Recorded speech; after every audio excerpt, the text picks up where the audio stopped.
Me and everybody else who's here today, so yes. So I started off actually not as a boxer, obviously, since I started 2 years ago. I was a soccer player, and I was like an avid athlete like my whole life. I did soccer, basketball, and pretty much any sport at my school. And then as I was training to leave, actually, to go on a scholarship for soccer to the States, I started training in boxing to better my athleticism. And so I started loving boxing, and my passion for soccer kind of fell through. So I started training more and more in boxing, and I had my first fight in April of 2022. So it was almost 2 years ago. And I ended up losing that fight, and it was very, very hurtful for me, of course. But I started working a lot harder, getting as much experience as I could. So everyone here today, you need to get as much experience as you can in boxing. Time in the ring is what is going to help you in fights and everything. So the sparring today was amazing, of course, and I'm thankful for everyone that sparred with me. And so I had my first fight, and then I ended up having my second fight, and I won. And then now is all history. I have 39 fights now. I am second best in Canada to an amazing other athlete. And I fought girls all over. I fought in Texas. I went to Germany a month ago to do a lot of sparring. I got to spar 3 girls that went to the Olympics, or going to the Olympics. I went to a bunch of different places fighting and gaining experience. My family has a lot of boxing experience. Of course, you know my dad, and my mom is a world champion boxer. My dad is a national champion, and he's coached a lot of mainly female athletes to their success. There's a couple that I'll name. I'll name Janine, who was a 5-time world champion. There's Katie Dunn, who was national champion. Allison Hunter, who was national champion. My mom, who was world champion, and a bunch of other female athletes from my gym. So I'm very lucky to come from a gym like that, of course. So I want to talk about nerves before I fight. So before I get fight, you might think that since I have that many fights that the nerves just go away. They don't at all. Like before a fight, I have a ritual that I do. It's just about knowing that when you go into the ring, you've done as much as you can to have the outcome that you deserve. So when you go into the ring, you want to know that you've trained as hard as you can going into that fight. You've had as much experience as you can, so get as much experience as you can, like I already said. And going into the fight, you're gonna have nerves, but with every fight, you get more confident, of course. So I'm more confident with every fight that I take. Where was I at? This is my first time doing this, so it's a little bit nerve-wracking for me, not gonna lie. But I'm very thankful for today, and is there any questions from anybody? Do you have any rituals or things that you do before going into the fight? I do a lot of visualizing, and especially while I was away in Germany, every time I was eating anything, I wrote it down in a notebook. Every time I performed poorly, I wrote in a notebook. When I performed well, I wrote in a notebook. How much sleep I was getting, I wrote in a notebook, just to see how that balanced out and what I should be doing before I fight. Because basically the sparring I did in Germany was fights, because the girls I was sparring were insane. They were crazy, crazy good. Any other questions? Yes? Are there main differences between the girls you fought in Canada versus the girls you fought in the States? In the States? How are the way that they fight or the intensity different? So it is different. The way it's judged, I would say, is very different in the States, because Canada likes the boxer and the States likes the fighter, I would say. So in the States, they want the person who's pushing the opponent backwards, keeping them on the ropes. You can be landing more punches on the ropes, like throwing around, and the person who's the attacker can win in the States. And then in Canada, it's more so the boxer that wins, which is the person that's more technical. But the opponents I fought in Canada in comparison to the States, I fought very, very difficult opponents in Canada and the States. So I would say that. Any other questions? I have a question. Yes? So when you've obviously fought a variety of different types of boxers.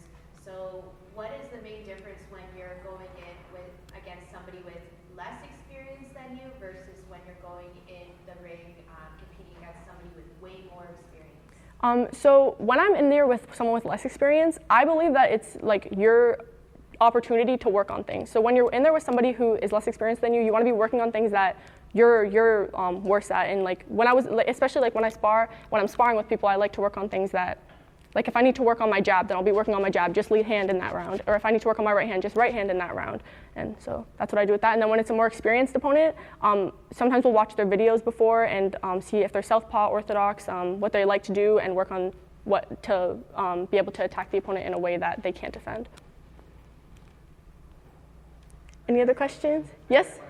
Boxing is a very serious sport, and you got to take it very carefully, or otherwise you may get hurt. Are you having fun? Of course I am. Seriousness? if you're not having fun in this sport, then you should not be in this sport. That's what I would say. But I have a lot of fun. Of course, I love the girls that I'm meeting. I love coming to camps like this. Every tournament I go on, I'm super excited. I love the competition. The competition is amazing. There's no sport like this. Especially when I played soccer, it was a team sport, so it was never like you against somebody. Literally, you're the only one in there. You can't blame your mistakes on anyone. The outcome is all on you. So there's nothing like that, and it's a lot of pressure, but I love the pressure. I just got to follow up with my fun question. Of course. You mentioned your record of 39 fights. Do you know what your record is, or is that your Yes, I do. I think it's 31-8. Okay, So. most people don't know. It doesn't matter. It does not matter. No. Sorry, your record does not matter at all. I know my record because I'm a little bit hard on myself, but losses, wins do not matter at all. If you learn from your losses, then gain that experience. It's perfect for you. My losses, my fights that I've lost are more important to me than any fight I've ever won. Some of my favorite fights are the fights I've lost. So honestly, lose, win, as long as you performed well and you're happy with the way the fight went and everything, take that win. It's a win. My next goal, I would say, is improvement. I want to, every single time I step into the ring, I want to see improvement. Of course, I have goals as in like winning the nationals next year, traveling, 2028 Olympics, hopefully. I'm hopeful. So yeah, things like that.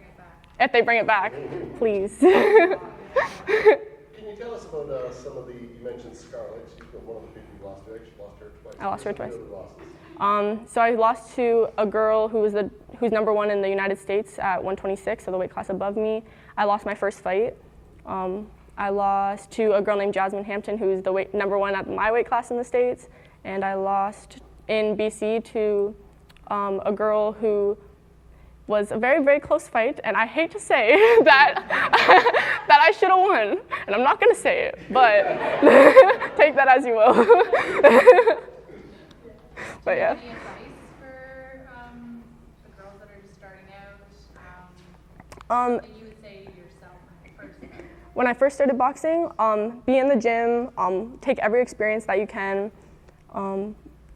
Yeah, pretty much. Just take every experience as you can. Get in the ring with the people, work on things, be confident in yourself and your abilities. Get on the road, run. Be on the road, run. You gotta be on the road. Yeah, that's about it, yeah. So you've committed your life or your life at the moment to boxing. Is there anything you feel like you've missed out on, or like sacrifices? Can you talk about like friends, social life, like studies? Of course, yeah. moments in life? Of course, with anything, there's sacrifices. I'm actually also in school, so I'm also at the university, so I have that aspect of my life, which is the most important to me at the moment. So boxing is actually second to me, but yeah, that one was for my dad. But yeah, there's definitely sacrifices. But most of my friends, I would say, are in the gym because we spend most of the time together. They're all my friends. I spend a lot of time with my dad, of course, and then my family. And even though I'm training, like, let's say 3 hours a day, that's still like a lot of the time. Of course, I can't like be doing things like drinking or like things like that because it's not good for my boxing, but I don't find that to be a sacrifice because it's not really good for me. So I don't feel like I'm sacrificing a lot. Of course, there are sacrifices to be made, and like when I travel, I have to miss some school and stuff, but most of my teachers have been super accommodating for what I have to do, so it's been really good for me. I like it. Doesn't feel like a sacrifice. Mm-hmm. How's it been having your dad as a coach? Amazing. People always ask me.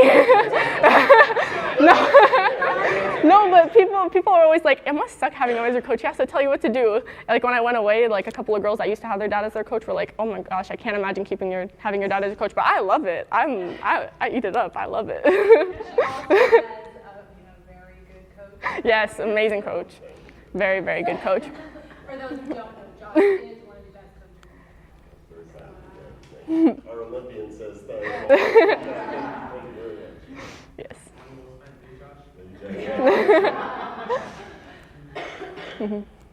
Any other questions? Nice job,